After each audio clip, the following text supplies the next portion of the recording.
હરિ હરિ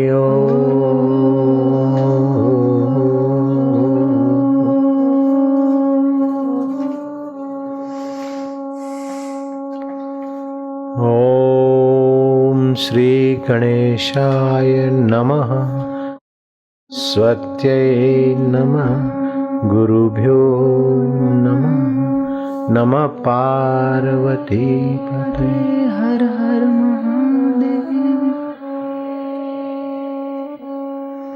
ચિંતામણિર્લોકસુખમ ચિંતામણિર્લોકસુખમ સુરધુ સ્વર્ગસંપદમ સુરધુ સ્વર્ગસંપદમ પ્રચંતિ ગુરુ પ્રીતો પ્રચંતિ ગુરઃ પ્રીતો વૈકુંઠ યોગી દુર્લભમ વૈકુંઠ યોગી દુર્લભમ.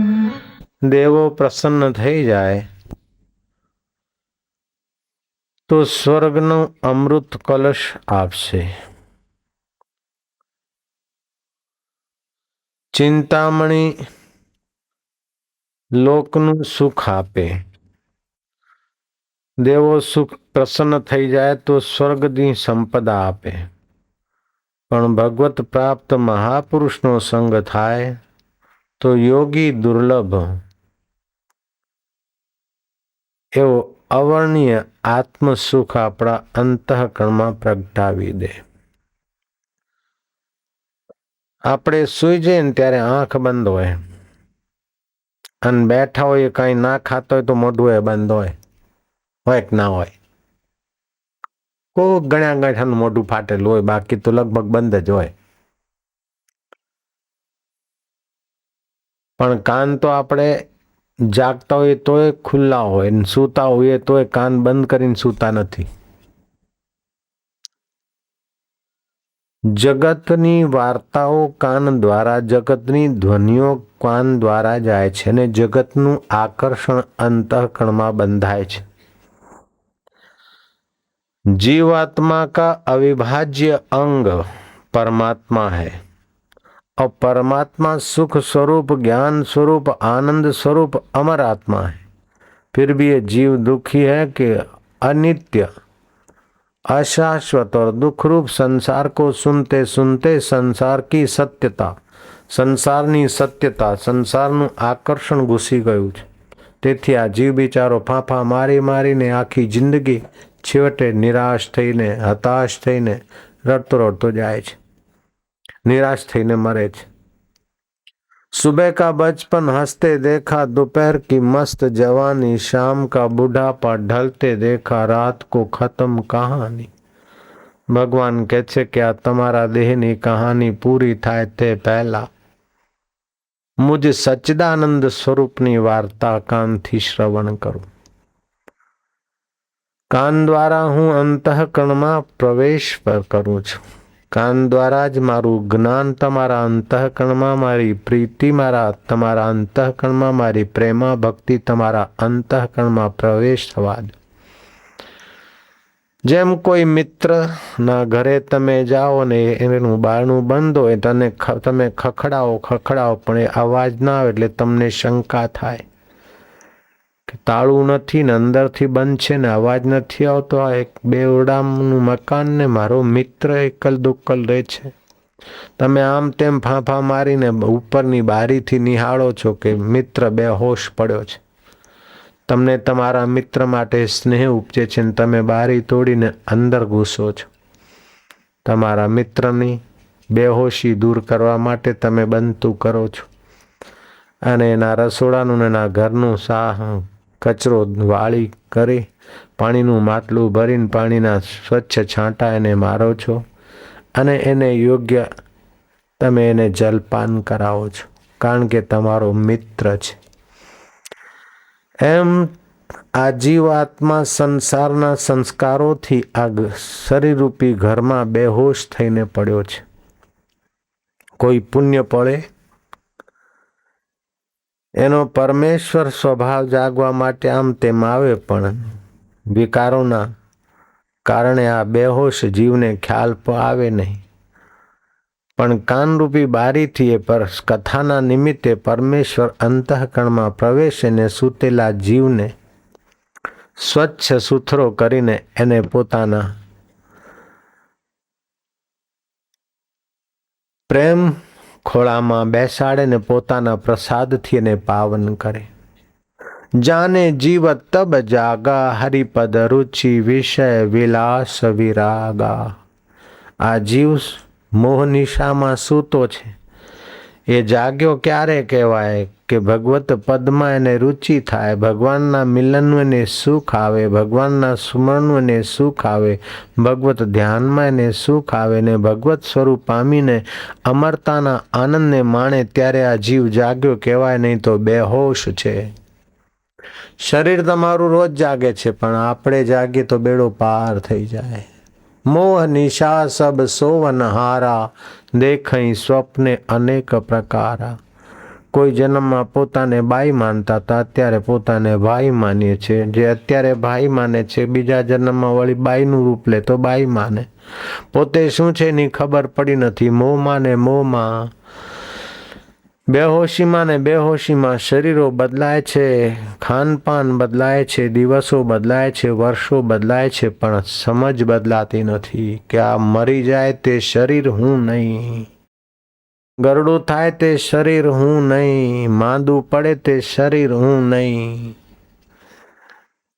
जैसे जलते बुध बुधा उपजे बिन से नीत, जग रचना तैसी रची जान ले रे मित. जन्म जन्म पर मत फिर्यो मिट्यो न मन को त्रास, कह नानक हरि भज मना निर्भय पावई वास. જન્મ જન્મોથી આ જીવ ભટકતો આવ્યો છે, સુખ માટે ફાંફા મારતો આવ્યો છે. જ્યાં સુધી એ પરમ સુખ સ્વરૂપમાં વૃત્તિ સ્થિર થાય નહીં, ત્યાં સુધી નશ્વર સુખથી વૃત્તિને તૃપ્તિ થાય નહીં. શાશ્વતનો અંશ નશ્વર માણી માણીને ક્યાં સુધી સંતોષ માનશે. जो लोग बोलते हम सुखी हैं, हैप्पी हैं, या तो ना समझी से बोलते, या तो धोखा देकर बोलते, या तो धोखे में रहकर बोलते, या तो धोखा देकर बोलते हैं मैं संतुष्ट हूँ, मैं सुखी हूँ. अरे काल सिर पर मंडरा रहा है. जिसको ये मकान, घर, बेटी, बेटे सब अनुकूलता पाकर सुख का एहसास करता है, वो अनुकूलता कभी किस झटके से प्रतिकूलता में बदल जाए कोई पता नहीं.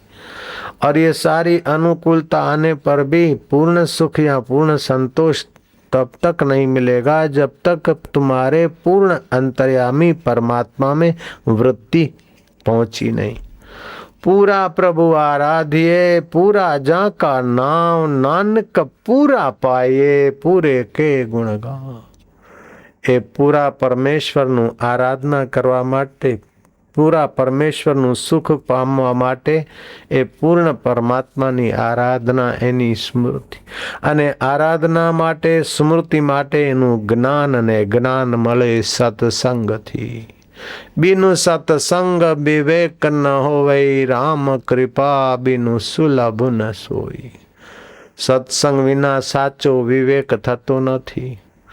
કોઈને બેસાડવું, ખવડાવવું, આવવું, જવું, વ્યવહારમાં ઘણો વિવેક દેખાડે, પણ સાચો વિવેક નહીં. આ સંસારી વિવેક કહેવાય. માની સેવા કરવી એ સંસારી વિવેક કહેવાય. બહેનને રક્ષાબંધન મહોત્સવના દિવસે કાંઈક દેવું એ વિવેક કહેવાય. બેને ભાઈના લલાટે ચાંદલો કર્યો કે મારો ભાઈ ત્રિલોચન થાય, એ વિવેક કહેવાય. પણ એ વ્યવહારિક વિવેક છે, સામાજિક વિવેક છે. પૂર્ણ વિવેક તો પૂર્ણ જ્ઞાનથી જ થાય ને પરમાત્મા છે. જ્ઞાન મળે તો પૂર્ણ વિવેક થાય. જે હાડમાસનું શરીર આપણે પહેલા નહોતા ને પછી નહીં થાય, એ શરીરને હું માનીએ છીએ વિવેક કહેવાય. ભાઈ તમે કોણ છો? કે હું કમળા. ક્યાં છે? કે આ રહી બાપુ. બેન કમળા છો તમે? કે હા. ક્યાં છે? કે આ રહી. જરાક આંગળી મૂકીને બતાવો. તો બોડે હાથ મૂકશે કે આ રહી. આ તો તારું બોડું. કે આ રહી. આ તારો ખભો. આ બધું મિલાવીને તું જન્મી હતી ત્યારે તારું નામ નહોતું બેનોડી. માએ કુટુંબીઓએ છઠ્ઠીના દિવસે કમળા નામ મૂક્યું, કમળાની જગ્યાએ કાંતા નામ મૂક્યો તો તું પોતાને કાંતા માનત, અને રમા નામ મૂક્યો તો બેનુડી તું પોતાને રમા જ માનત. સીતા અથવા જોશના નામ મૂક્યો તો તું પોતાને જોશના માનત. એ તો મૂકેલું નામ છે બેનુડી, તું કોણ બેન? તું કોણ હે? મન તું જ્યોતિ સ્વરૂપ અપણા મૂલ પીછાણ. તું જ્યોતિ સ્વરૂપ છે, તું જ્ઞાન સ્વરૂપ છે. આ તો દેહનું નામ છે, દેહની જાતિ છે, દેહના કર્મ છે. પણ તું કોણ છે તને ખબર નથી ભાઈ, બેનુડી તને ખબર નથી. આટલું કરું તો નિરાત, આટલું કરું તો નિરાત, આટલું પામું તો નિરાત, એમ કરતા કરતા ગઢ પણ આવે છે કે આ સંસારમાં કોઈ દાટ્યું નહીં, મરી જઈએ તો નિરાત. પણ મરવામાં એ નિરાત નથી હો ભાઈ. મરો મરો સબકો કહે, મરના ન જાને કોઈ, એક બાર ऐसा મરો કે ફિર મરના ના હોય. પોતાના અજ્ઞાનને જ્ઞાનના પ્રકાશમાં મારી દો, પોતાની અવિદ્યાને આત્મવિદ્યાના પ્રકાશમાં ભગાવી દો, તો તમારી એ ફકીરી મૃત્યુ અમરતાના દ્વારે તમને પહોંચાડશે. ચિંતામણી, જે ચિંતન કરો તે વસ્તુ આપે, પણ તે વસ્તુ બધી ભોગવવાથી સુખ પૂર્ણ ટકતું નથી. સ્વર્ગની સંપદા મળે, પુણ્ય ક્ષીણ થાય, વળી પાછું પતન થાય છે. પણ યોગી દુર્લભ જે આત્મસુખ છે એ સત્પુરુષોના સત્સંગના પ્રભાવથી એકવાર પ્રાપ્ત થાય તો પછી નષ્ટ થતું નથી. પૂર્ણ ગુરુ कृपा मिली, पूर्ण गुरु का ज्ञान, पूरा प्रभु आराध्य, पूरा जाका नाव, नानक पूरा पाइए, पूरे के गुणगान. જગત આખું પ્રકૃતિથી પ્રવૃત્ત થઈ રહ્યું છે, ચાલી રહ્યું છે. પ્રકૃતિ અપૂર્ણ છે તો તમને પૂર્ણ સુખ ક્યાંથી દેશે બાપડી? પ્રકૃતિ અપૂર્ણ છે તો તમને પૂર્ણ સુખ દેશે નહીં, ને પૂર્ણ સુખ જ્યાં સુધી મળ્યું નહીં ત્યાં સુધી પૂર્ણ સંતોષ રહેશે નહીં. માન્યતાનો સંતોષ ઘરનું ઘર છે, 3 છોકરા છે, નોકરીએ છે, 3 વહુઓ છે, બિચારી હારી છે, છોકરાના ઘરે છોકરા છે, મારે કંઈ હવે બહુ ચિંતા નથી અને હું સુખી છું. અમથા કાકા ભલે તારે સુખી છું કહેવું હોય તો કહી દે, પણ આ ઉપરનું સુખ છે. જરાક અજીર્ણ થયું તો સુખ દુઃખમાં બદલાઈ જશે. છોકરાને ત્યાં ઇન્કમ ટેક્સની રેડ પડી તો તારી શાંતિ ભંગ થઈ જશે, અને મૃત્યુ આવી તો સુખ ક્યાંય વયું જશે. સુખ કે માથે સીલ પડે, જો નામ હૃદય સે જાય, બલિહારી વો દુઃખ કી જો પલ પલ પ્રભુ જપાય. જે પૂર્ણ સુખ મળે એવી પરિસ્થિતિઓમાં પ્રવેશ ન કરે ત્યાં સુધી માન્યતાનું સુખ ટકે નહીં. શ્રીમદ ભાગવતનો પહેલો જ શ્લોક છે મંગલાચરણનો. આપ ઉચ્ચારણ કરો, પુણ્ય લાભ થશે. સચ્ચિદાનંદ રૂપાય, સચ્ચિદાનંદ रूपाय વિશ્વ ઉત્પત્તિ આદિ હેતવે, विश्व उत्पत्ति आदि हेतवे, તાપત્રય વિનાશાય, તાપત્રય विनाशाय શ્રી કૃષ્ણાય વયમ નમઃ. श्री कृष्णाय वयं नुमः. જે સત છે, ચિત્ત છે, આનંદ સ્વરૂપ છે, જેમના સત્ય પ્રતાપથી આ જગતની ઉત્પત્તિ થઈ છે, જેમના ચૈતન્ય પ્રતાપથી જીવોમાં ચેતનાનો સંચાર થયો છે, અને જેમના આનંદ અંશથી જીવોને હર્ષ થાય છે, આનંદ આવે છે ઝલક માત્ર, એ સચ્ચિદાનંદ સ્વરૂપ પરમેશ્વર શ્રી કૃષ્ણ સ્વરૂપને હું વંદન કરું છું. શા માટે વંદન કરો છો ભાઈલા બહેનોડીઓ? કે તાપત્રય વિનાશાય, આદિ દૈવિક તાપ, આદિ ભૌતિક તાપ અને આધ્યાત્મિક માનસિક તાપ. એ ત્રણેય તાપો જીવને તપાવતા હોય છે. ઘડીકમાં શરીર અને શારીરિક સંબંધિત તાપ, તો ઘડીકમાં કુદરતી તાપ, અતિવૃષ્ટિ, અનાવૃષ્ટિ, ગરમી, શરદી વગેરે. તો કોક વખતે માનસિક અશાંતિ કોઈ કારણથી. સંસાર તાપે તપતા નામ યોગો પરમ ઔષધ. સંસારના તાપમાં તપતા જીવો માટે યોગ પરમ ઔષધ છે. ભગવત યોગ કરે તો જ આ ઔષધથી તે તાપ મટે છે. ધનના ડગલે ડગલા કરી દો તો પણ આ ત્રણ તાપ મટતા નથી. ઇન્કમ ટેક્સનો ભય, બીમારી, ચિંતા, શોક, મરી જવાનો ભય, એ બધું જ ધનાઢ્યો વ્યક્તિઓ પાછળ અને અનિર્ધન પાછળ કાયમ રહે છે. મોટી સત્તાની ખુરશીએ બેઠા હોય તો પણ એમને તાપ તપાવતા હોય છે, પણ ત્રિતાપ નિવૃત્ત કરવાવાળી હરિકથા અને હરિજ્ઞાન, હરિધ્યાન અને હરિપ્રીતિ જેને મળી છે એને આ ત્રિતાપ તપાવી શકતા નથી. સંસાર તાપે તપતા નામ યોગો પરમ ઔષધ. ભગવત યોગ, ભગવત ભક્તિ યોગ, ભગવત ધ્યાન યોગ, ભગવત જ્ઞાન યોગ. યોગ એટલે મેળ. જ્ઞાન દ્વારા ભગવત સ્વરૂપને મળો, ધ્યાન દ્વારા ભગવત સ્વરૂપને મળો, ભક્તિ દ્વારા તમારા અંતઃકરણમાં ભગવત સ્વરૂપના સુખને મળો.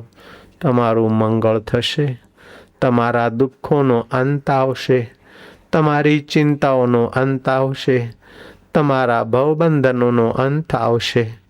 તમારા હૈયામાં જે ભગવત સત્તા છે, તમારા ચિત્તમાં જે ચૈતન્યનો પ્રકાશ છે, તે પ્રકાશ સ્વરૂપ પરમેશ્વરમાં તમે વિશ્રાંતિ પામવા માટે ભગવાનની મંગળમય કથાઓ સાંભળો. હરિ મંગળ સ્વરૂપ છે, સુખ સ્વરૂપ છે, આનંદ સ્વરૂપ છે. એનું તમે શ્રવણ કરશો તો જ હૃદયમાં ભગવાન પ્રવેશ. મૂર્છિત મિત્ર બાર બંધ સૂતો છે. દયાળુ મિત્ર અવાજ કરીને થાકે છે, પણ ઊંચે ઊંચે બારી ખુલ્લી છે.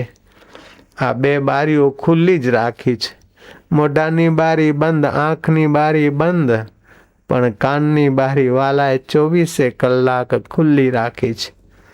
આ જગતનો કચરો જાય છે, એના ભેગા ભેગો ભગવત કથાનો પ્રસાદ જાય. જેમ પાણીમાં ગંદકી હોય છે, એમાં ફટકડી નાખો તો ગંદકી બેસી જાય ને પાણી નિર્મળ થાય. એમ સત્સંગ અને ભગવત નામની ફટકડી તમારા કાન દ્વારા અંતઃકરણમાં પહોંચાડો.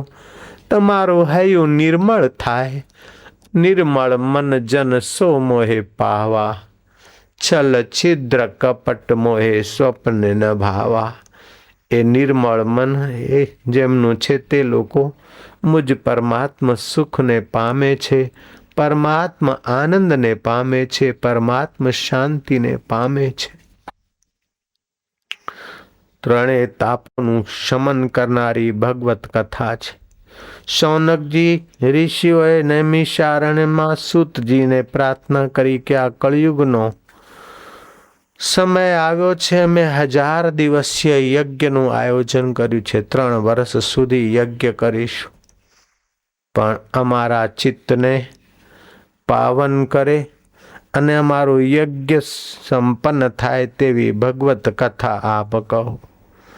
અશ્વમેઘ સહસ્ત્રાણી, 1000 અશ્વમેઘ, બાજપે શતાની ચ, સેંકડો બાજપે યજ્ઞ કરે, પણ ભગવત કથાના પુણ્ય આગળ તે 1000 અશ્વમેઘ યજ્ઞ અને સેંકડો બાજપે યજ્ઞ 16મા ભાગની બરાબરી કરી શકે નહીં.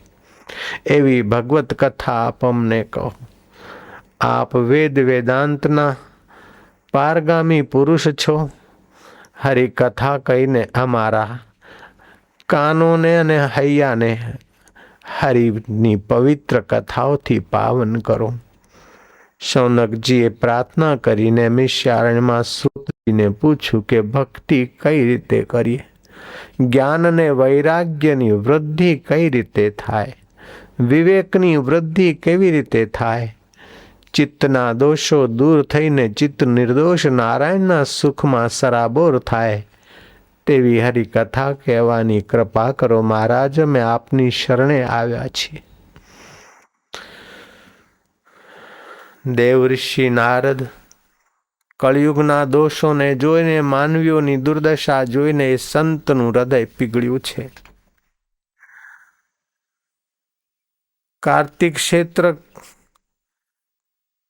રંગ ક્ષેત્ર, સેતુબદ્ધ રામેશ્વર, હરિદ્વાર, કાશી વગેરે તીર્થોમાં ફરતા ફરતા એ દેવ ઋષિ નારદજી વૃંદાવનમાં પ્રવેશ્યા. ત્યારે એક બાઈ પોતાના 2 વૃદ્ધ છોકરાઓને ખોળામાં લઈને આક્રાંત કરતી જોઈ.